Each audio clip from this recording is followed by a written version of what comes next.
Old town അടിപൊളി. ഇപ്പം നമ്മൾ ഭയങ്കര ഒരു കോൺട്രാസ്റ്റിംഗ് ആണ് അല്ലേ. നമ്മൾ മോണ്ടിനിഗ്രോയിൽ ബുഡ്വ പറഞ്ഞ ബീച്ചിൽ നിന്ന് നമ്മൾ പുറപ്പെട്ടു. നമ്മൾ ഇപ്പോൾ ഷെങ്കൻ ഏരിയ ആയിട്ടുള്ള ക്രൊയേഷ്യയിൽ ഇവിടെ വന്നു. സീസൺ 5 വാക്ക് ഓഫ് ഷെയിം എന്ന് പറയുന്ന വളരെ ഫേമസ് ആയിട്ടുള്ള ആ ഒരു സീൻ എടുത്തിരിക്കുന്ന സ്റ്റേഴ്സാണ് നമ്മളിപ്പോൾ. ഹലോ ഫ്രണ്ട്സ്, അപ്പോൾ പുതിയൊരു വീഡിയോയിലേക്ക് എല്ലാവർക്കും സ്വാഗതം. നമ്മളിപ്പോൾ നിൽക്കുന്നത് ഡുബ്രോണിക്കിലാണ്. ഡുബ്രോണിക്കിൻ്റെ മെയിൻ ഓൾഡ് ടൗണിലാണ് നമ്മളിപ്പോൾ നിൽക്കുന്നത്. അപ്പോൾ നമുക്ക് ഇവിടുത്തെ കാഴ്ചകളെല്ലാം കാണാം.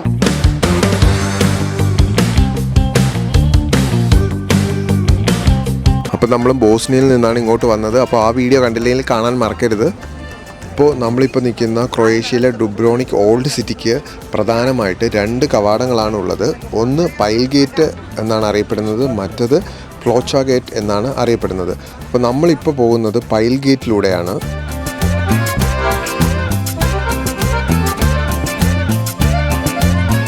സിറ്റി വാളിൻ്റെ ടിക്കറ്റ് എടുക്കാൻ പോവാണ് കേട്ടോ. സിറ്റി വാൾ ടൂർ നടത്താനുള്ള ടിക്കറ്റ് കിട്ടുന്ന സ്ഥലമാണിത്.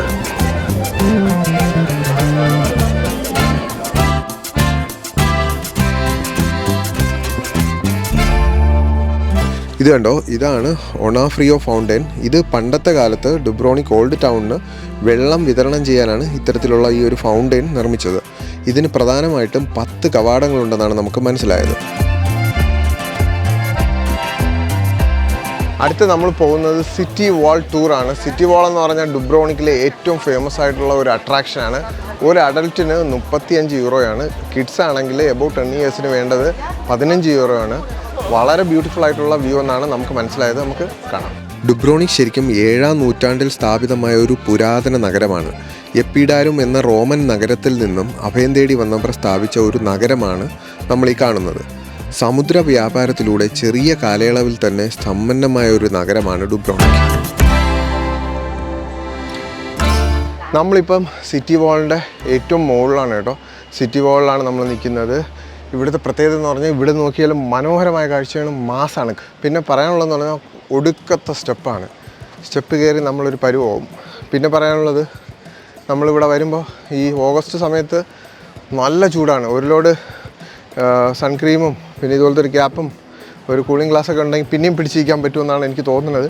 പക്ഷേ ചൂട് നല്ല ചൂടാണ്. ഏകദേശം ഒരു 40 ഡിഗ്രിയോളം വരുമെന്നാണ് എനിക്ക് തോന്നുന്നത്. പക്ഷേ നല്ല വർത്താണ്. ഇവിടുത്തെ വ്യൂ എന്ന് പറഞ്ഞാൽ ഇവിടുത്തെ ആ ഓൾഡ് ടൗൺ കാണാൻ ഭയങ്കര രസമാണ്. സിറ്റി വാളെന്ന് കേട്ടാൽ നമുക്കറിയാം ഇതൊരു കോട്ടമതിലാണ്. അപ്പോൾ ഈ ഒരു മതിലിലൂടെ ഏകദേശം 2 കിലോമീറ്റർ നമുക്ക് നടക്കണം. അതാണ് ഇവിടുത്തെ പ്രധാന ആകർഷണം. ഈ ഒരു മതിൽ ശരിക്കും ലൈം സ്റ്റോൺ കട്ടകൾ കൊണ്ടാണ് നിർമ്മിച്ചിരിക്കുന്നത്. അതുപോലെ ഇതിൻ്റെ വീതി നോക്കുകയാണെങ്കിൽ ഏകദേശം 4 തൊട്ട് 6 മീറ്റർ വരെയാണ് ഉള്ളത്. അപ്പം നമ്മളിപ്പോൾ നിൽക്കുന്നത് കോട്ടയുടെ ഒരു കടലിൻ്റെ ആ ഒരു ഭാഗത്താണ് കേട്ടോ. ഇവിടെ ധാരാളം അറ്റാക്സൊക്കെ പണ്ട് ഉണ്ടായിട്ടുണ്ട്. 15-ാം നൂറ്റാണ്ടിൽ ഒട്ടോമൻ ആക്രമണത്തിൽ നിന്നും ഈ ഒരു മതിൽ ഡുബ്രോണിക് സിറ്റിയെ വളരെയധികം സംരക്ഷണം തീർക്കുകയുണ്ടായി. മറ്റൊരു കാര്യം നമുക്ക് മനസ്സിലായത് 1991 യൂഗോസ്ലാവാക്യ കനത്ത ആക്രമണമാണ് ഇവിടെ നടത്തിയത് ക്രൊയേഷ്യക്കെതിരെ. ആ സമയത്തും ഈ ഒരു മതിലിന് വളരെയധികം പ്രാധാന്യമുണ്ടായിരുന്നു. ക്രൊയേഷ്യൻ സൈന്യം പ്രധാനമായിട്ടും ഇവിടെ നിന്നാണ് പ്രതിരോധിച്ചത്. അതുപോലെ 50,000 പേരാണ് ഈ ഒരു സിറ്റിയിൽ നിന്നും ഡിസ്പ്ലേസ്ഡ് ആയെന്നാണ് നമുക്ക് മനസ്സിലായത് ഈ ഒരു ആക്രമണത്തിൽ. അപ്പം ആ ഒരു ഡിഫൻസ് എല്ലാം ചെയ്യുന്ന ആ ഒരു കോട്ടയുടെ ഒരു ഭാഗമാണ് നമ്മളിപ്പോൾ കാണുന്നത്. ഇതുണ്ടോ, ഈ കാണുന്ന കയാക്കിംഗ് മറ്റൊരു ടൂറിസ്റ്റ് ആക്ടിവിറ്റിയാണ്. നമുക്ക് താല്പര്യമുണ്ടെങ്കിൽ പല പ്രൈവറ്റ് കമ്പനീസ് ഉണ്ട്. അവരെ സമീപിച്ച് കഴിഞ്ഞാൽ നമുക്ക് ആക്ടിവിറ്റീസൊക്കെ നമുക്ക് ചെയ്യാൻ സാധിക്കും. ഗൈസ് നോക്കൂ, അപ്പോൾ നമ്മുടെ പുറകിൽ കാണുന്നതാണ് അഡ്രിയാറ്റിക് സീ. അപ്പോൾ ധാരാളം അറ്റാക്സ് ഇവിടെ നിന്ന്, ഫോറിൻ അറ്റാക്സ് പണ്ട് ഈ ഡുബ്രോണിക്കിലോട്ട് ഉണ്ടായിട്ടുണ്ട്. അപ്പോൾ അത് തടയാനായിട്ടാണ് ഈ കാണുന്ന ആ ഒരു കോട്ട നിർമ്മിച്ചത്. പിന്നെ നമുക്ക് പറയാനുള്ളത്, ഈ കോട്ടയുടെ ഒരു നീളം നോക്കുകയാണെങ്കിൽ 1940 മീറ്ററാണ് ഈ കോട്ടയുടെ മൊത്തം ഈ ഒരു നമ്മൾ ഈ നടന്നു പോകുന്ന ആ ഒരു പാതയുടെ നീളം വരുന്നത്. ഈ വെള്ളത്തിന് ഇത്രയും ദൂരം വന്നിട്ട് ഈ വെള്ളത്തിന് 3 യൂറോ ആണ്. ഇവിടെ താഴെ പോയാൽ ഇതിന് കൊടുക്കേണ്ട പൈസ എന്ന് വെച്ചാൽ €1.60 ആണ്. ജയിലിലായിപ്പോയി, വിവസാനകത്തായി. അയ്യോ, വിവസാനകത്തായിപ്പോയി. രക്ഷപ്പെട്ടു. അപ്പോൾ നമ്മുടെ പുറകിൽ കാണുന്നതാണ് ഡുബ്രോണിക്കിലെ cathedral of assumption of virgin lady എന്നറിയപ്പെടുന്ന വളരെ പ്രശസ്തമായ ചർച്ച്. നമുക്ക് ഉള്ളിലേക്ക് പോവാം. ഇതൊരു റോമൻ കത്തോലിക് ചർച്ചാണ്. 1713 ഇതിൻ്റെ പണി പൂർത്തീകരിച്ചത്.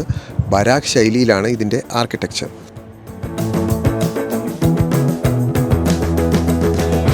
ഇവിടുത്തെ ഒരു പ്രത്യേകത എന്ന് പറഞ്ഞാൽ ഗെയിം ഓഫ് ത്രോൺസിൻ്റെ സീരീസൊക്കെ ഷൂട്ട് ചെയ്ത ഒരു വളരെ പോപ്പുലറായിട്ടുള്ള ഒരു ഡെസ്റ്റിനേഷനാണ് നമ്മളിപ്പോൾ നിൽക്കുന്ന ഡുബ്രോണിക്കിലെ ഈ ഒരു ഓൾഡ് ടൗൺ. ഗെയിം ഓഫ് ത്രോൺസിൻ്റെ പ്രധാന ഭാഗങ്ങൾ ഷൂട്ട് ചെയ്തിരിക്കുന്നത് ഡുബ്രോണിക് സിറ്റിയിലും അതുപോലെ നോർത്തേൺ അയർലൻഡിലുമാണ്. ശരിക്കും ഡുബ്രോണിക് സിറ്റി വളരെയധികം ഫേമസ് ആയതും ഈ ഒരു വെബ് സീരീസ് കാരണമാണ്. HBO ഈ ഒരു വെബ് സീരീസ് കാരണം ഇവിടെ ധാരാളം ടൂറിസ്റ്റുകളാണ് ഇപ്പോൾ ഇവിടെ വരുന്നത്.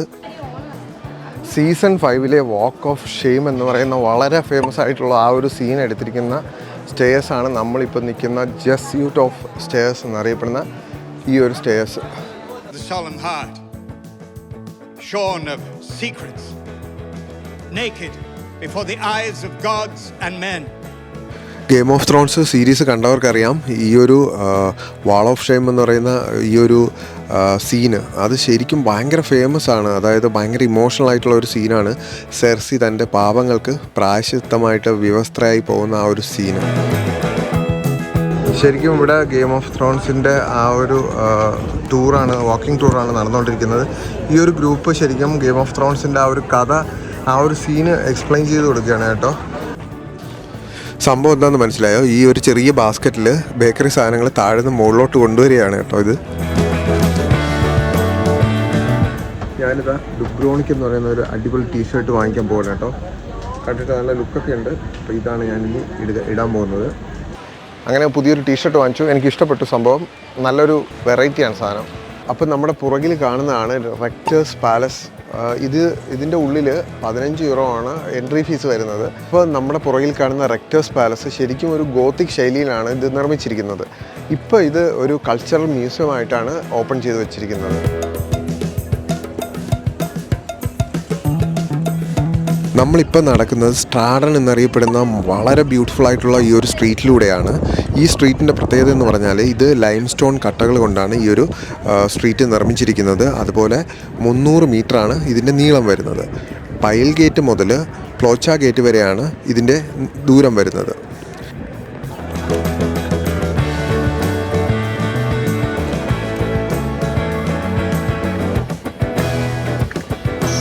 നമ്മളിപ്പം കാണുന്ന നമ്മുടെ പുറകിലൊരു വളരെ മനോഹരമായ ഒരു സൺസെറ്റാണ് കാണാൻ സാധിക്കുന്നത്.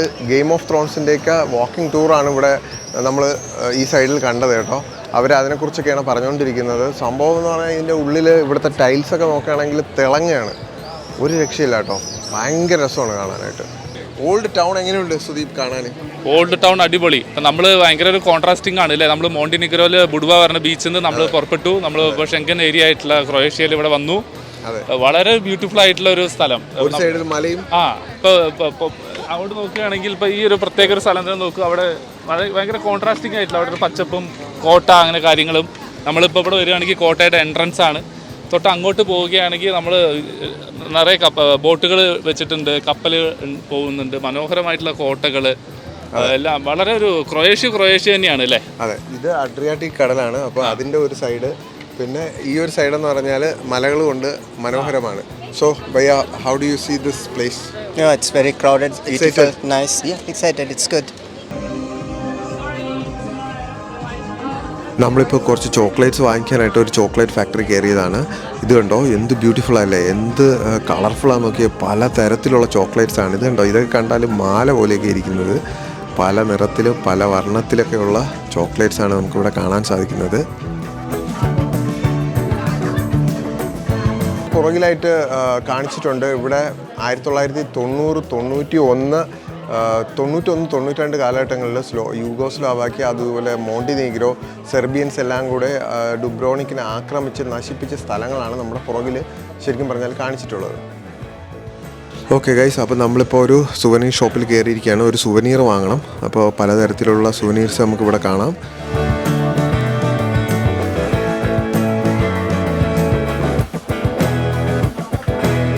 ഇത് കണ്ടോ, ഇത് ഗെയിം ഓഫ് ത്രോൺസിൻ്റെ മാത്രം ഒരു സുവനീർ ഷോപ്പാണ്.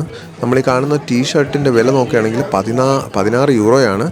അപ്പോൾ നമ്മൾ വാങ്ങുന്നില്ല, നമുക്ക് വേറെ ടീഷർട്ട്സ് നോക്കാം. ഇവിടെ പലതരത്തിലുള്ള സാധനങ്ങൾ നമുക്ക് കാണാൻ സാധിക്കും.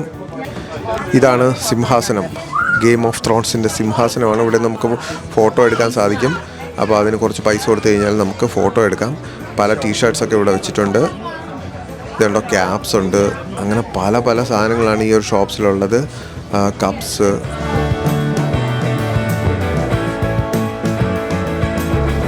ഇതുണ്ടോ, ഈ ബോട്ടിൽ എഴുതിയിരിക്കുന്നത് കരാക്ക എന്നാണ്. ഇതൊരു പുരാതന ബോട്ടാണ്. അതായത് പണ്ടത്തെ കാലത്ത് ഉപയോഗിച്ചിരുന്ന ഒരു ബോട്ടാണ്. ഇന്ന് ഈ ഒരു ബോട്ട് ശരിക്കും ഒരു ടൂറിസ്റ്റ് ആക്ടിവിറ്റി ആയിട്ട് ഉപയോഗിക്കുന്നുണ്ട്. അതായത് നമുക്ക് ലോക്ക് റൂം എന്ന് പറയുന്ന ഒരു ഐലൻഡിൽ പോകാൻ ഈ ഒരു ബോട്ട് സർവീസ് നമുക്ക് ഉപയോഗിക്കാം. അതിന് 44 യൂറോയാണ് പെർ ഹെഡ് വരുന്നത്.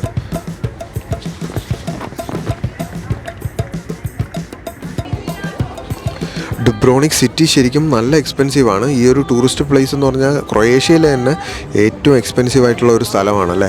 അപ്പോൾ ഇവിടെ ഒരു ഹോട്ടലിൽ കയറാനാണെങ്കിലും അതുപോലെ ഇവിടെ റെൻ്റ് ആണെങ്കിലും നല്ല എക്സ്പെൻസീവാണ്. അപ്പോൾ നമ്മുടെ ടൂറ് ഏകദേശം തീരാറായിരിക്കുന്നു. നമ്മൾ ഇന്ന് തന്നെ തിരിച്ചു പോകുന്നതാണ്. അപ്പോൾ നമ്മളെ സീരീസ് ആദ്യം തൊട്ട് കാണാത്തവർ ഞാനത് പ്ലേലിസ്റ്റ് കൊടുക്കാം, കാണാൻ മറക്കരുത്. അപ്പോൾ ഡുബ്രോണിക്കിലെ കാഴ്ചകളെല്ലാം നിങ്ങൾക്ക് ഇഷ്ടപ്പെട്ടെന്ന് വിചാരിക്കുന്നു. ലൈക്ക് ചെയ്യാനും ഷെയർ ചെയ്യാനൊന്നും മറക്കരുത്. പുതിയ വീഡിയോയിൽ ഉടനെ കാണാം. Thanks for watching. Good bye.